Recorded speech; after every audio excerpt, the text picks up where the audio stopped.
Olá, diva linda do meu coração. Hoje vamos entrar no Mateus, capítulo 5. É um capítulo lindo e comprido. E ele já começa do modo mais belo de todos, né? Nós finalizamos o 4 com Jesus, né? A gente está traçando, eu sintetizei o itinerário até aqui, né? E o último ponto do itinerário a qual nós devemos seguir, né?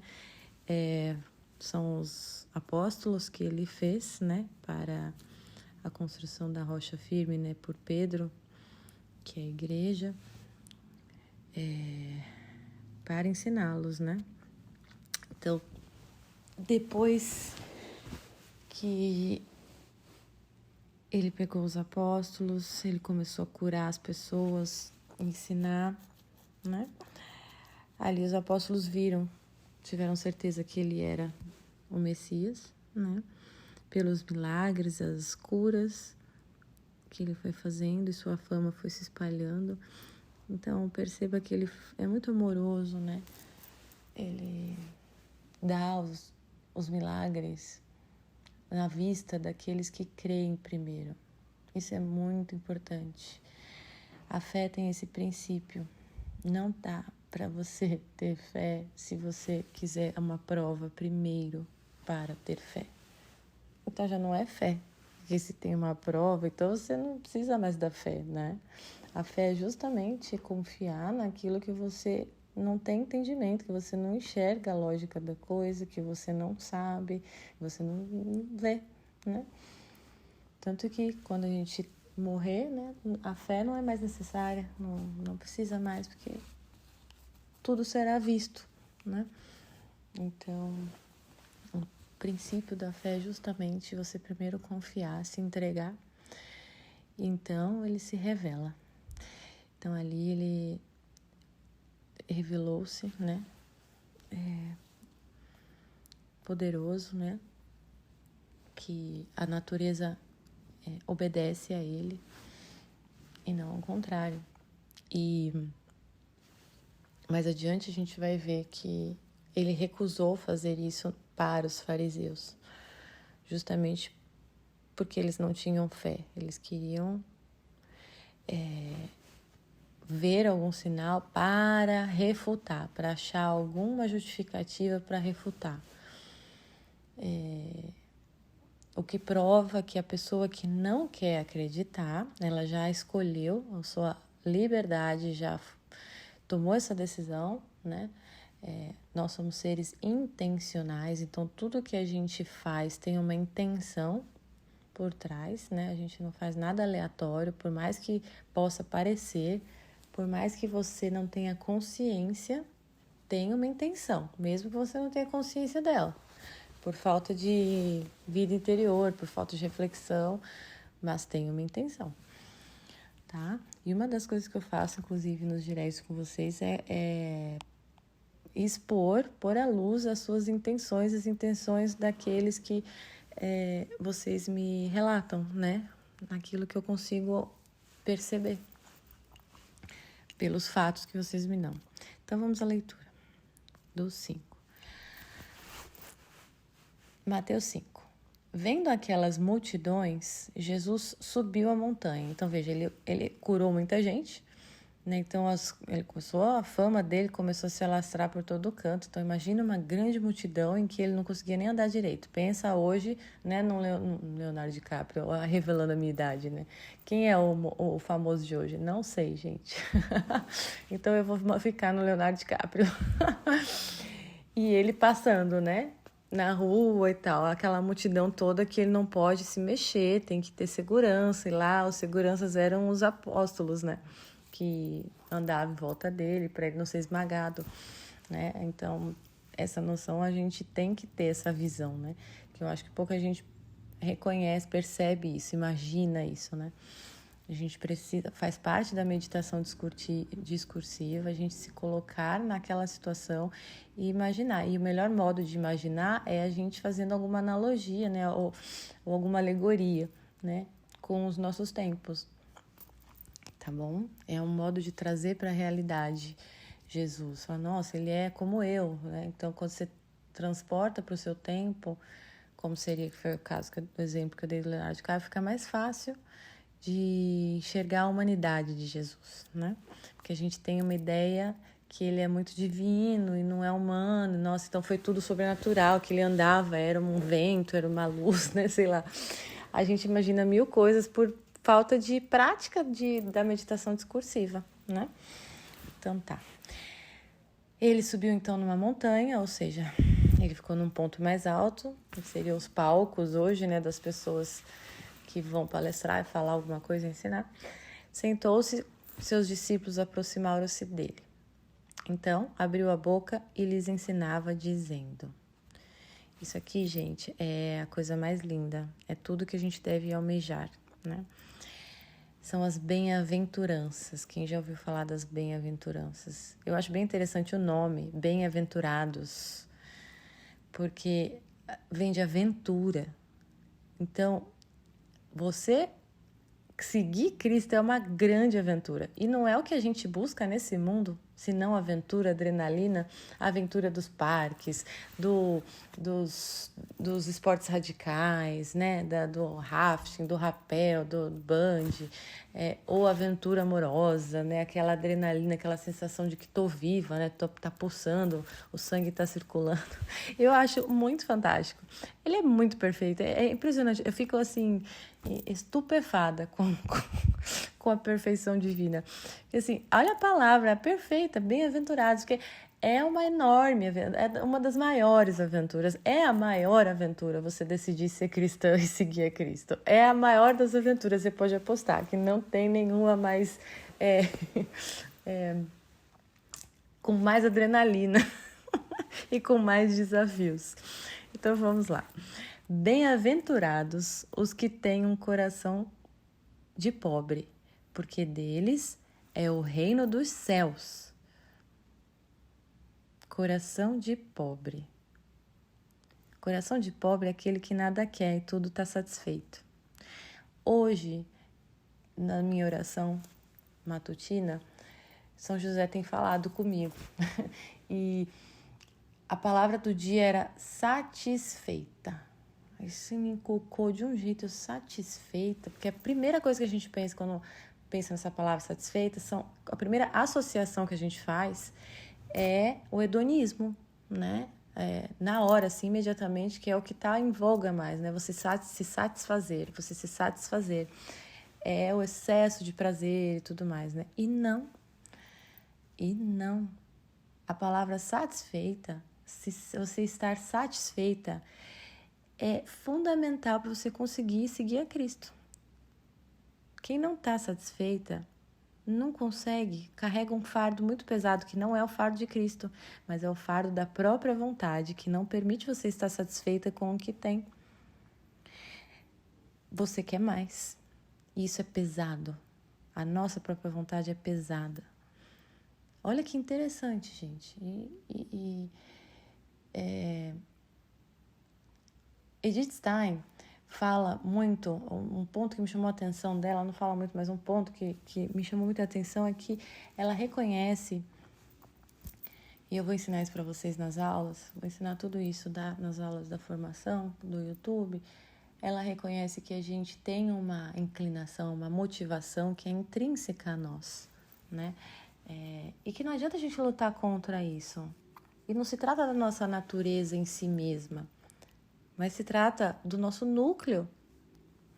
No nosso núcleo tem, assim como na semente do mamão, tem toda a potência de ser mamão, que ele pode ser ou não, depende de vários fatores, né? Externos, no caso da semente do mamão, né? Se foi plantada em solo bom, se cuidada, regada, sol, chuva, né? Ela desenvolve para ser mamão. Nós também temos um núcleo, um germe, que tem um código do que devemos ser. E a gente sente, de algum modo, a gente não sabe dar nome. E é essa jornada humana, porque nós somos livres e a gente perdeu a nossa perfeição originária. O caminho é árduo para encontrar, ouvir a voz do nosso núcleo, né?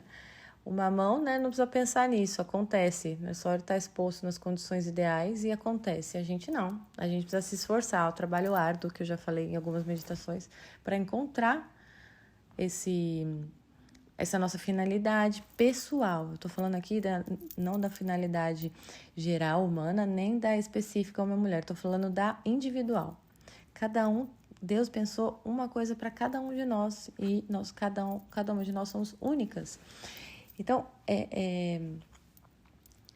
você buscar entender a voz da sua essência nuclear, do seu núcleo individual, é encontrar satisfação, né? Isso é ruim, Andréia, mas encontrar a própria satisfação não é um hedonismo, não é egoísmo, não, porque Deus que te deu isso. O que é ruim é você achar que você vai se satisfazer com os prazeres imediatos, com as coisas imediatas e o excesso. Então, vamos dar um exemplo.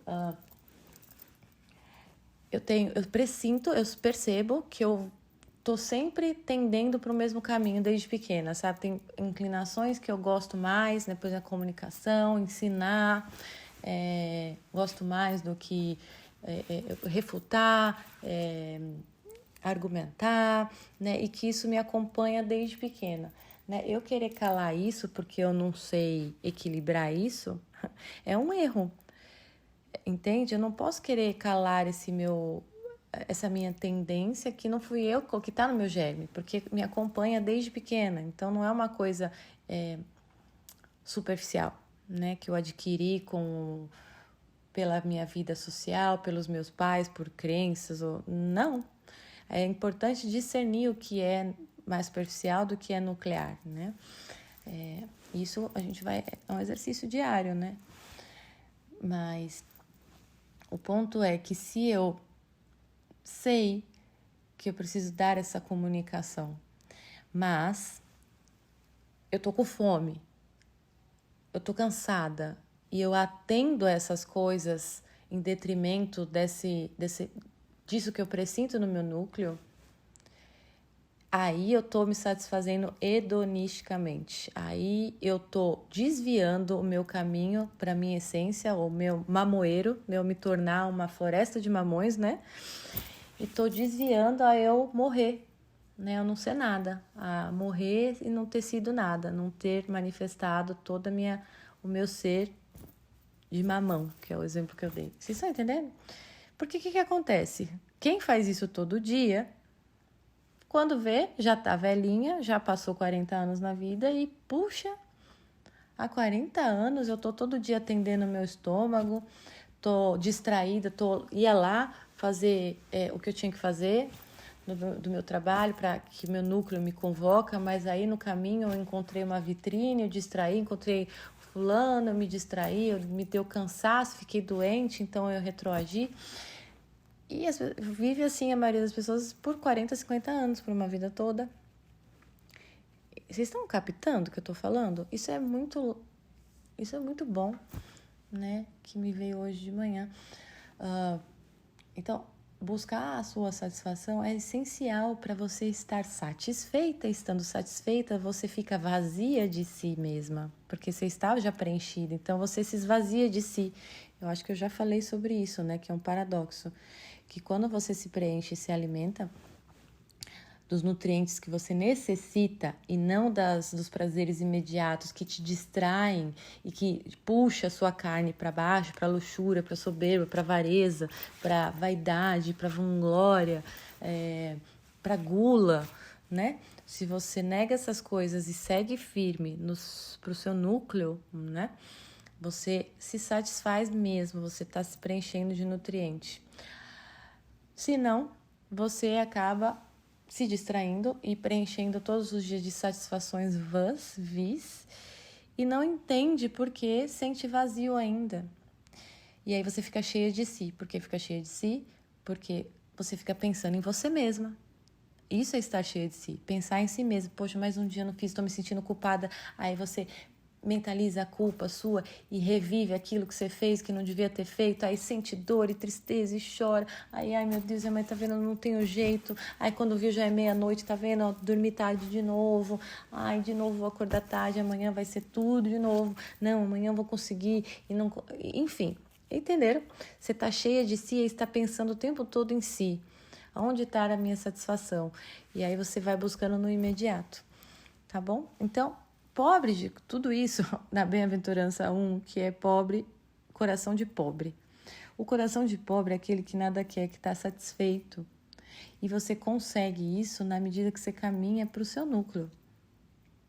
O seu núcleo, em outros termos, sinônimos, é o castelo interior.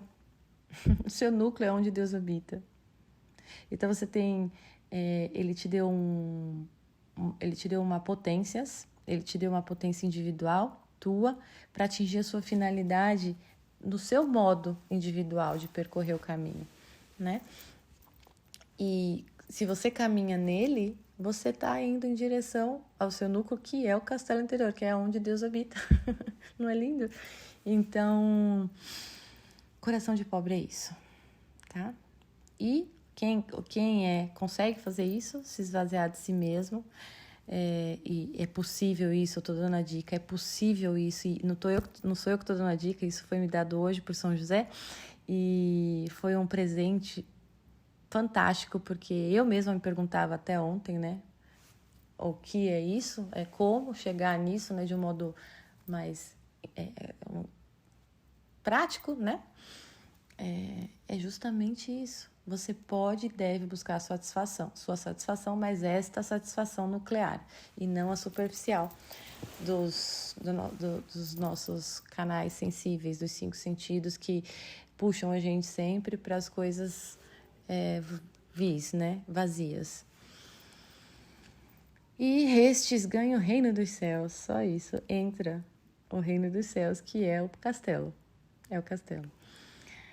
Seguimos. Bem-aventurados os que choram, porque serão consolados. Isso aqui, nossa, quando eu li, eu fiquei tão emocionada. Eu tava chorando em prantos a primeira vez que eu tomei consciência dessa leitura, no ano da minha conversão. E, nossa, aí que eu já tava chorando, né? Vê a melancólia. Ai, quando eu li isso aqui, ai, meu Deus. E de fato, os que choram, e não é qualquer choro, né? É o choro de contrição mesmo, de estar distante, apartada de Deus por tanto tempo, nós somos consoladas. É um consolo que não há mel, não há néctar que defina. Bem-aventurados os mansos, porque possuirão a terra. Então aqui ele está apontando como será a terra na ressurreição, após toda a solução ali da ressurreição do Apocalipse. A gente pode ler depois o Apocalipse, embora seja algo bem difícil que eu deixaria lá para frente. Mansos. A terra será de pessoas mansas, como Deus é. Se tem algo que ele não é irado, né? Eu falo assim, é meu calcanhar de Aquiles, a ira. E a mansidão é o meu desafio. E São José veio para me ajudar nisso agora. Lindo, né? Tô desabafando com vocês. 6. Bem-aventurados os que têm fome e sede de justiça, porque serão saciados. Isso é tão belo, porque a quinta, né, que é a terceira bem-aventurança que fala dos mansos que possuirão a terra, só os mansos possuirão, logo na sequência dá a dica para os irados. Os irados geralmente são os que têm fome e sede de justiça, né? No meu caso é isso, eu tenho fome disso desde muito pequenininha, mas muita fome. E então, na sequência ele fala, então, quem é irado, calma, vocês serão saciados. Isso é muito consolador, né? Então aqui dá que alívio, porque ali eu já entrei em desespero, os manos possuirão, pronto, eu não vou possuir a terra, aí depois vem, calma, quem tem sede de justiça vai ser saciado. Então ele tá lembrando que quem faz justiça não sou eu, não são meus argumentos, é ele. Isso dá um alívio, dá um... Tá bom, eu não preciso me preocupar com isso. Ufa. Deus tudo pode, Ele que é perfeito. Eu fazer justiça, no máximo que eu faço é deixar todo mundo subir no coqueiro sem usar as mãos. Eu deixo todo mundo nervoso e com medo de mim. 7. Versículo 7, tá? Mas não é a bem-aventurança 1, 2, 3, 4, 5. É a quinta. Bem-aventurados os misericordiosos, porque alcançarão misericórdia. Então, misericórdia por misericórdia. Isso, quem experimenta, sabe que isso é a pura verdade. Quem é misericordioso com alguém, imediatamente recebe misericórdia. É instantâneo. Pode ser que você não tenha consciência, mas se você parar para pensar em alguma situação em que você foi misericordiosa com alguém, misericordiosa vem miséria, né? Então, é reconhecimento da tua própria miséria, que faz com que você seja misericordioso ou abrace a misericórdia do outro, né? Porque você é uma miséria, né? Então, por pior que o outro erre, é lembrar que você erra tão quanto e seria capaz de fazer pior, talvez, se estivesse no lugar da pessoa. Você alcança a misericórdia imediatamente de Deus e da própria pessoa em que você consola, né? Bem-aventurados os puros de coração, porque verão a Deus. Só quem é purificado, por isso o purgatório, pode ver a Deus, porque o que é puro não pode ver senão o puro, né? O puro não se manifesta por impuro de modo algum, porque se ele se manifestasse por impuro, ele poderia se manchar, né? Então, elementos puros não pode se misturar, né? Você coloca uma água limpa e mistura com uma água suja, tudo fica impuro, entendeu? Não dá. Não, são coisas que não combinam, não adianta, né? Então, a pureza de coração, ela vem da pobreza de coração, ela vem da humildade de coração, né? É bem interessante entender sobre a pureza de coração. Segundo eu aprendi com a monástica de São Bento, algumas regras deles interessantíssimas, e uma delas ensina sobre a pureza de coração, que você parece que é um negócio de outro mundo, né, e de ordem espiritual. Mas não, a pureza de coração é uma ascésia de ordem psíquica, né? É a gente se purificar das malícias. E se vocês quiserem que eu fale mais sobre isso, eu posso falar, tá? É bem interessante, mas são exercícios que eu vou passar ao longo das aulas. Mas a pureza de coração é um exercício de alma, de ordem psíquica, você conseguir. Tem métodos que você consegue chegar a alcançar a pureza, que parece tão distante quando fala puro de coração, né? Pra gente parece, nossa, não vou alcançar nunca. Não é bem assim. Bem-aventurados os pacíficos, porque serão chamados filhos de Deus. Então, quem é pacífico é chamado de filho de Deus. Todos os apóstolos foram, cada um ao seu modo, né? Mas foram. O que é o ser pacífico? E é uma faceta da feminilidade, esse ser pacífico, né? E que os apóstolos tinham a união, o equilíbrio perfeito da virilidade e da feminilidade, né? Eles tinham essa união perfeita, que é Deus, né? Homem e mulher perfeitamente, né? Em equilíbrio. E a nossa missão, como homens e como mulheres, é equilibrar a nossa feminilidade e a nossa virilidade que há em nós, na nossa compleição. Sim, mulher tem virilidade também e homem tem feminilidade também, né? Só que, claro, as mulheres têm mais feminilidade e os homens têm mais virilidade. Graus, cada mulher tem graus de feminilidade versus virilidade. Por isso que tem mulheres que são mais dotadas de se ver pelo corpo, de uma estrutura mais rígida, né, de um modo de ser mais viril e outras mais delicadas. É por causa dessa compleição, que Olavo de Carvalho explica muito bem em uma das aulas dele, em um dos livros, que ele dá exemplo de um rabanete, né? Um rabanete nunca é igual ao outro. Embora seja tudo rabanete, cada um, além de ser individual, se os vegetais são individuais, né, únicos, imagina nós, né? Um botão de rosa, uma rosa é individual, imagina nós. Mas se você perceber, você sei lá, pensa um rabanete, uma maçã, uma fruta mais próxima, e um limoeiro, que é mais fácil, manga, né? Pé de manga. Tem as mais doces, tem as mais amargas, né? Tem as mais gordinhas, tem as mais magrinhas, né? Então, tem aquelas que estão mais próximas do equilíbrio da natureza perfeita delas e aquelas menos próximas. E basicamente isso conosco acontece também. São os acidentes, né? Acidentes vêm da cadeia de nascimento, de hereditariedade, né? Que nós estamos nesse organismo. A gente nasce num organismo carregado de uma hereditariedade em que a gente assume, o nosso espírito, núcleo, assume essa hereditariedade quando nasce, tá? Então, ser pacífico, você é chamado de filho de Deus. Então, quem quer ser mais do que servo de Deus, que é o amor inicial a Deus, é primeiro a servidão, que é o temor.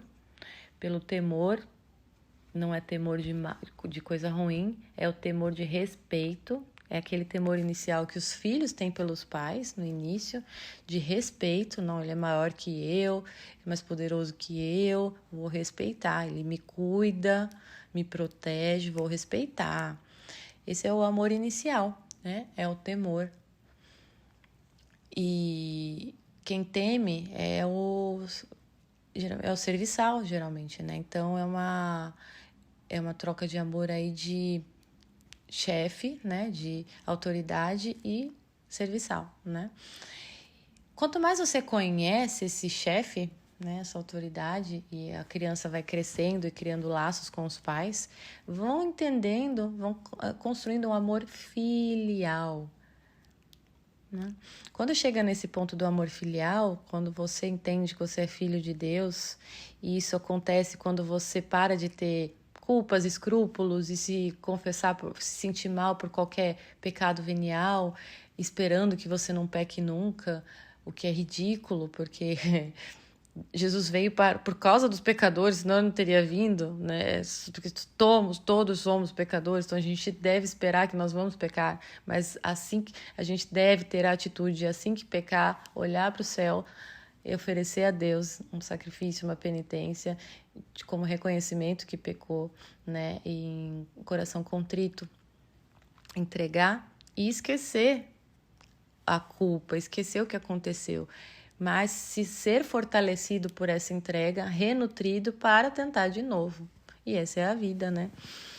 E o que isso tem a ver com o pacífico? Porque são as pessoas pacíficas que vão ver os filhos de Deus, né? Que vão ser chamados filhos de Deus, ou seja, o amor filial. Para você ser chamado filho de Deus, você precisa se sentir filho de Deus. Senão, ele pode te chamar, mas você não vai ouvir, né?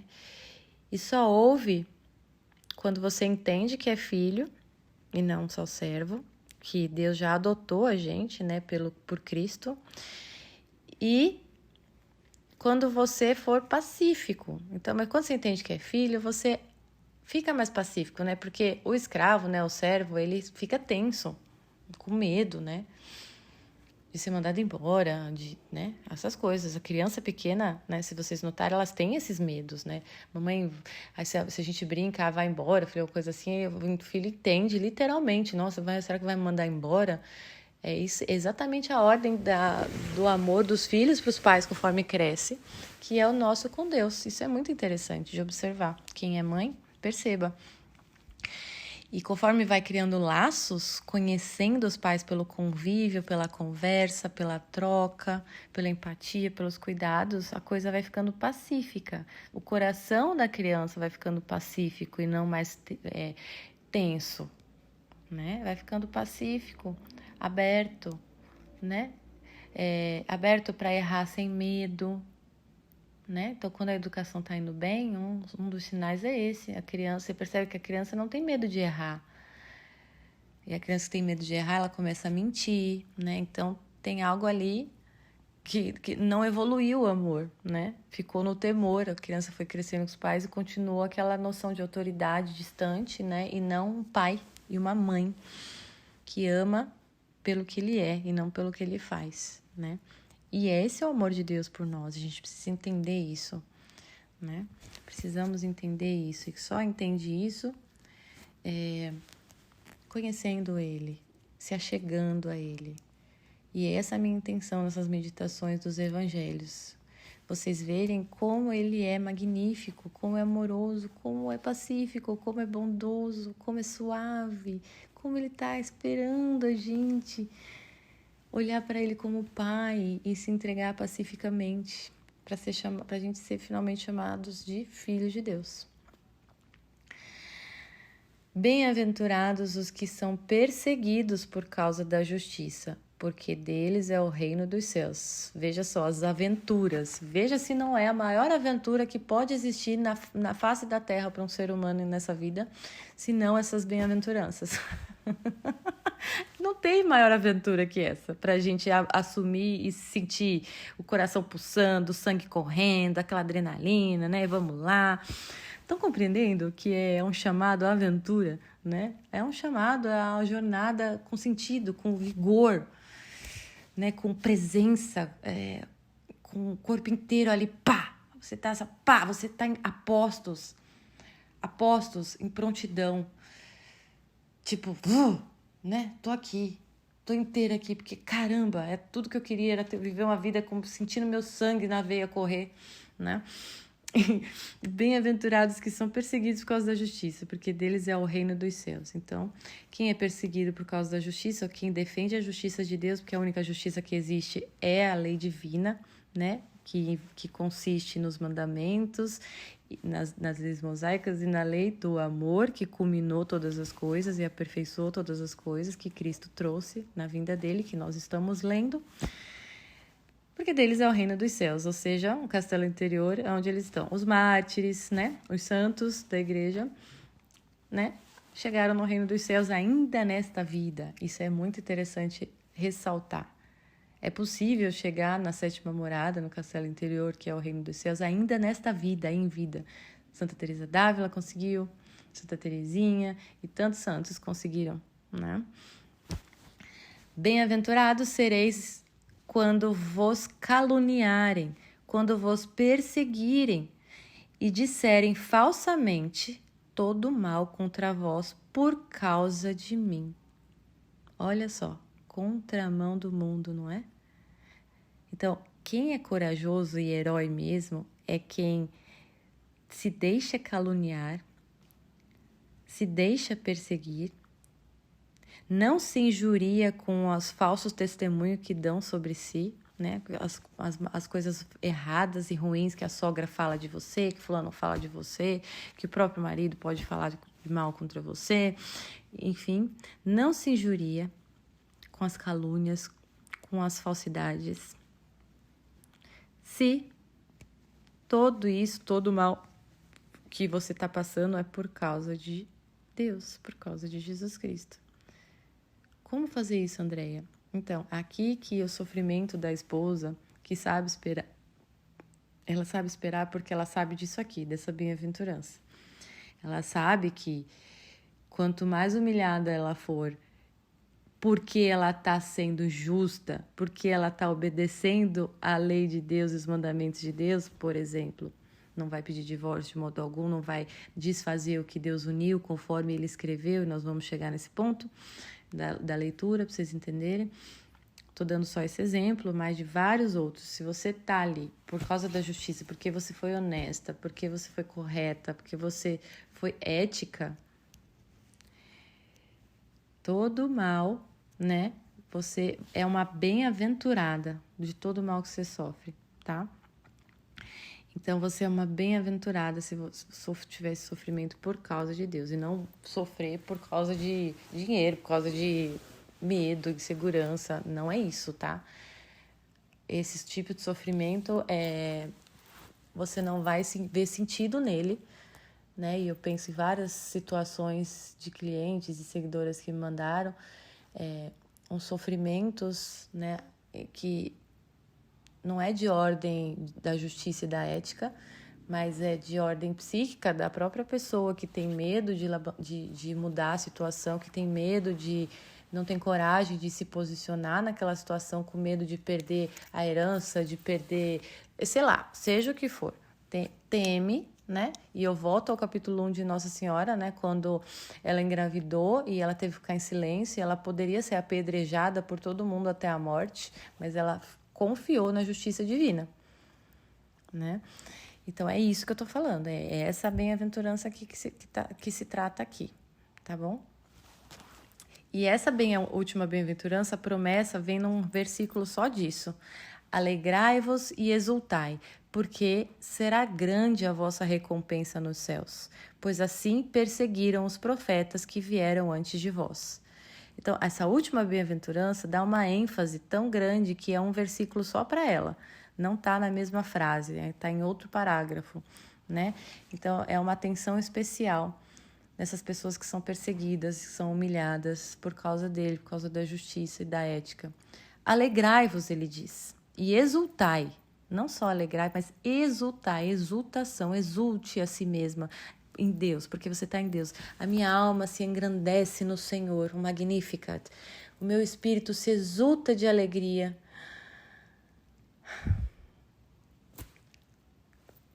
Usem essa jaculatória, eu tô arrepiada. Use essa jaculatória toda vez que vocês forem humilhadas, seja pelo marido, pela sogra, pela tia, pelo chefe, o que for. Usa essa jaculatória, lembre de Nossa Senhora, minha alma se engrandece no Senhor, o meu espírito se exulta de alegria, né? Porque vi o Cristo Salvador, porque Ele está em mim, porque Ele ouviu essa serva. E ela se coloca como serva, não como filha. Porque até então a filiação não tinha acontecido, ia ser acontecida pelo seu próprio filho. Então a condição no Antigo Testamento até a vinda de Cristo era aquele amor temeroso, aquele amor de servo mesmo. Não existia o amor adotivo, filial, que eu falei há pouco tempo aqui. Então lembre-se disso. Lembre-se dessa promessa aqui, dessa última bem-aventurança, porque todas nós passamos por essas humilhações, né? E aqui está o sentido de você aguentar. Alegrai-vos e exultai, porque será grande a vossa recompensa nos céus. Ele promete mais do que o reino dos céus, mais do que o castelo interior. Tem algo a mais que ninguém sabe. Grande será a vossa recompensa nos céus, pois assim perseguiram os profetas que vieram antes de vós. E aí ele dá um spoiler, dá uma ajuda, dá um amuleto, uma muleta, que são os profetas que fizeram isso, que se eles eram humanos imperfeitos, pecadores como nós, conseguiram fazer, nós também podemos. Tá bom? Desculpa ter passado hoje de 30. Ai, meu Deus, mas é que as bem-aventuranças eu não achei legal cortar pela metade e continuar amanhã. Eu achei legal terminá-las e falar um pouco mais mesmo. Na verdade, eu não escolhi nada. Tinha que ser assim. Um beijo e até amanhã.